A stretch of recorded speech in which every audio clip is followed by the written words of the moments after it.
자, 이번 시간에는 법원에 직접 입찰하러 한번 가보겠습니다. 법원에 가기 전에 준비물이 필요한데 신분증, 도장, 입찰 보증금이 필요합니다. 그리고 대리인이 방문할 시에는 입찰인의 위임장, 그리고 인감증명서가 추가적으로 필요합니다. 만약 법인이라면 법인 등기부 등본이 추가적으로 필요합니다.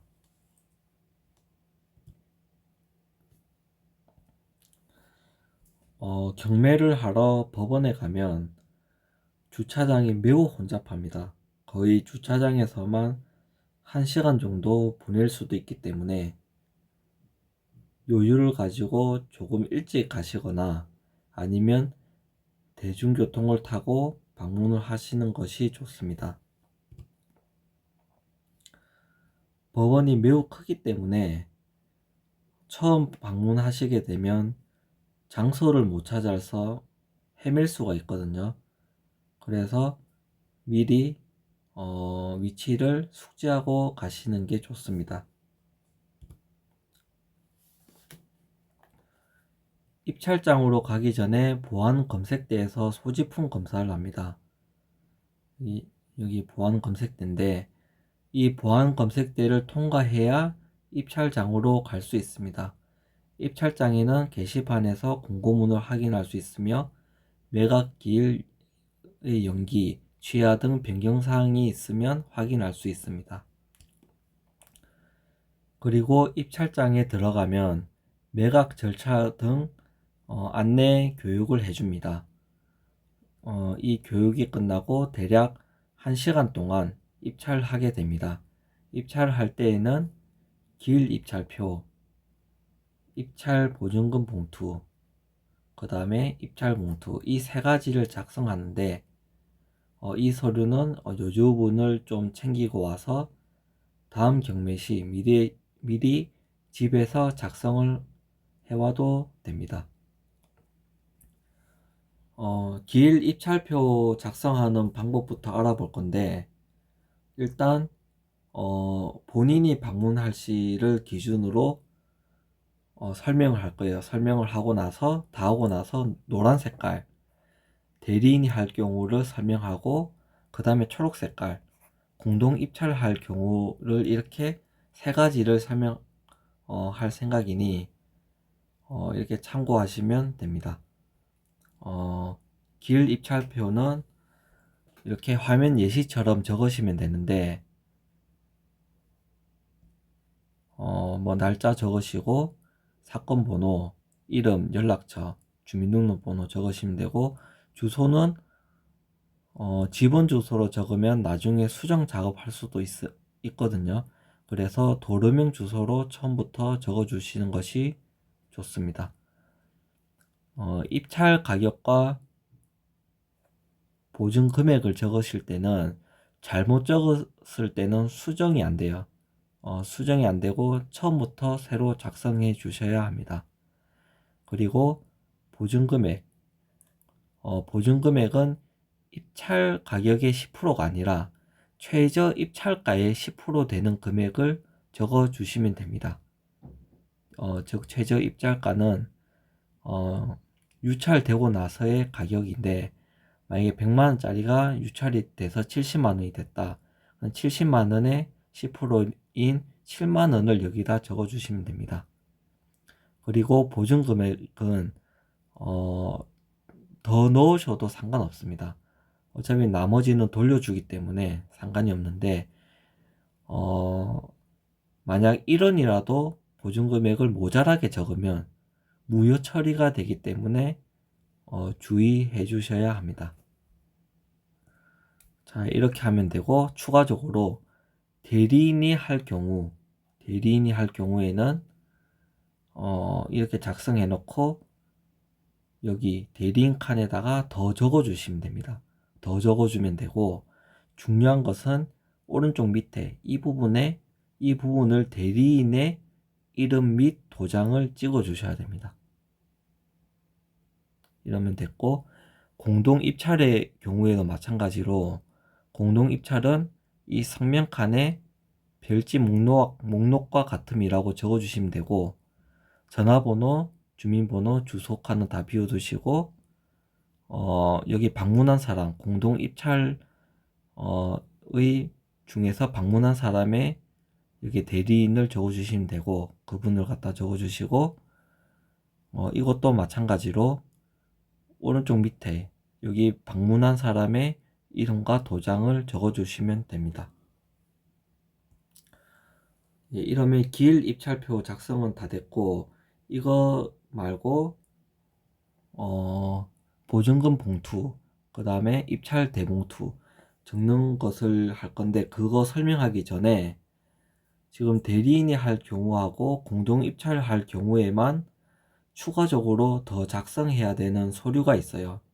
그 서류부터 먼저 알아보고 그 다음에 입찰 보증금 봉투 적는 방법을 한번 알아볼게요. 위임장. 이게 대리인이 할 경우와 공동 입찰할 경우에는 이 위임장을 적어야 됩니다. 이 위임장은 기일 입찰표 뒷면에 있어요. 기일 입찰표 뒷면에 있고, 이 위임장도 지금 화면에 표시된 것처럼 이렇게 적으시면 됩니다.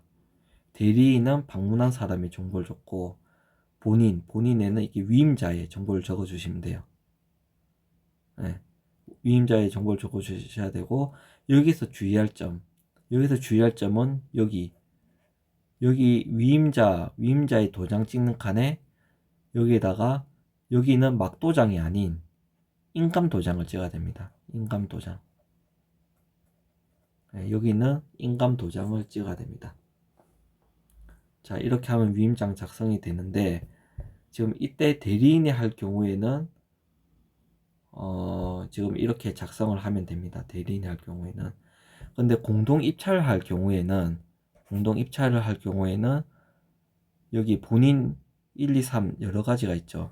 여기다가 공동 입찰자를 전부 다 적어 주시고, 공동 입찰자의 도장을 인감도장으로 각각 다 찍어 주시면 됩니다.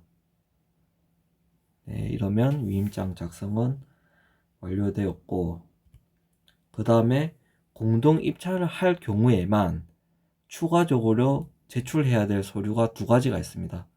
그게 공동 입찰 신고서, 그리고 공동 입찰자 목록입니다. 공동 입찰자 신고서는 이렇게 화면에 보는 바와 같이 참고해서 작성을 하시면 되고, 그 다음에 공동 입찰자 목록, 여기는 공동 입찰자의 목록을 전부 다 적어 주시면 됩니다. 그리고 성명 옆에는 도장을 찍어 주셔야 되는데, 여기는 막도장 찍어도 돼요.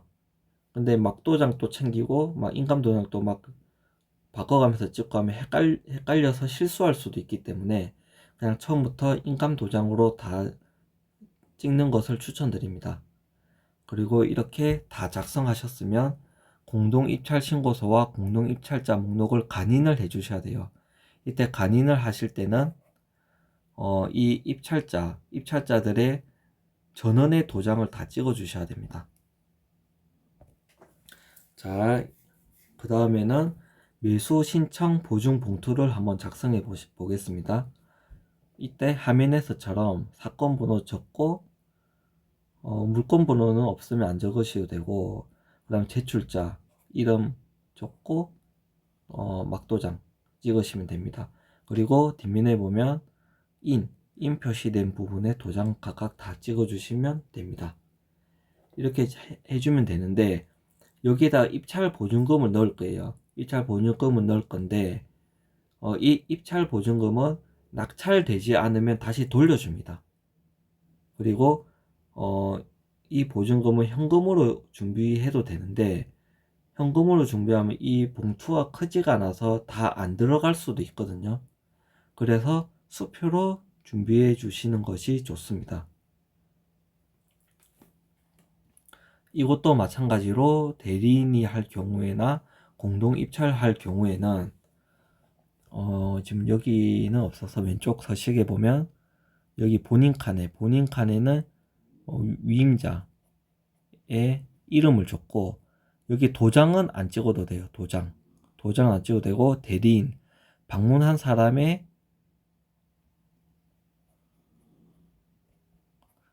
사람의 이름을 적고 여기 방문한 사람의 도장만 찍어주시면 됩니다. 예, 이렇게 찍어주시면 돼요. 그리고 이거 공동 입찰할 경우에는 여기 본인 역칸에다가 위임자 외 몇 명 이렇게 적어주시면 됩니다. 자, 그 다음에는 입찰 대봉투를 한번 작성해 볼게요. 입찰 대봉투는 앞뒤로 다 작성해 줘야 되는데 앞에는 이렇게 이름, 도장을 찍어 주시면 되고 뒷면에는 사건 번호, 그냥 담당계 경매 1개면 경매 1개 이렇게 적어 주시고 뒷면 여기 인 있는 부분에 도장을 다 찍어 주시면 됩니다. 만약 이 뒤에 인이 없으면 안 찍어 주셔도 돼요. 없으면. 다 적으셨으면 이 봉투 안에 길 입찰표와 뭐 매수 신청 보증 봉투 등 서류들을 이 입찰 봉투에 넣고 스탬플러로 찍어서 집행관에게 신분증과 같이 제출을 하면 됩니다. 제출하면 되는데 이것도 대리인의 할 경우를 한번 알아볼게요. 대리인의 할 경우에는 이 입찰자 이름 여기 적는 칸에도 입찰자 이름만 적어요. 도장은 안 찍고 이름만 적고 방문자 대리인 칸에다가 방문자 이름 적고 여기 방문자의 도장을 찍으면 됩니다.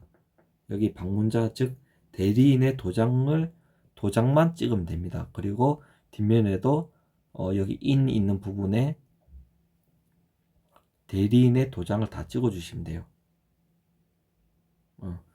그 다음에 공동 입찰할 경우에도 입찰자에는 뭐 입찰자 외 몇 명 이렇게 적어 주시면 되고 여기 도장은 필요 없습니다. 필요 없고 대리인 방문자의 이름만 적고 방문자의 도장을 찍어 주시면 됩니다. 이때 방문자는 대리인입니다. 예, 그리고 뒷면에도 대리인의 도장을 다 찍어 주시면 돼요. 자, 이 대봉투를 집행관에게 제출하고 나면 입찰 봉투 위에 있는 입찰자용 수취증 이것을 줍니다. 이 입찰자용 수취증은 낙찰이 되면 영수증을 주고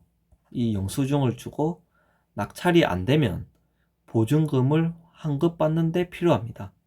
그래서 이것은 꼭 잃어버리지 말고 잘 보관해 둬야 합니다. 경매 발표가 나면 신분증과 수취증을 가지고 영수증이나 보증금을 받으시면 됩니다. 자, 마지막으로 주의사항 몇 가지만 정리하자면 아까 길 입찰표와 매수 보증금 봉투 그리고 입찰 봉투 이 봉투 3개에는 경매 사건 번호를 다 기재해야 됩니다. 그리고 입찰하고 나면 낙찰자에게 입찰 영수증을 배부합니다. 그리고 낙찰 받지 못한 사람에게는 입찰 보증금을 돌려줍니다. 그리고 낙찰자는 낙찰 허가 후 대금을 납부하라는 기일이 정해집니다. 정해지고 나서 대금을 납부하면 됩니다.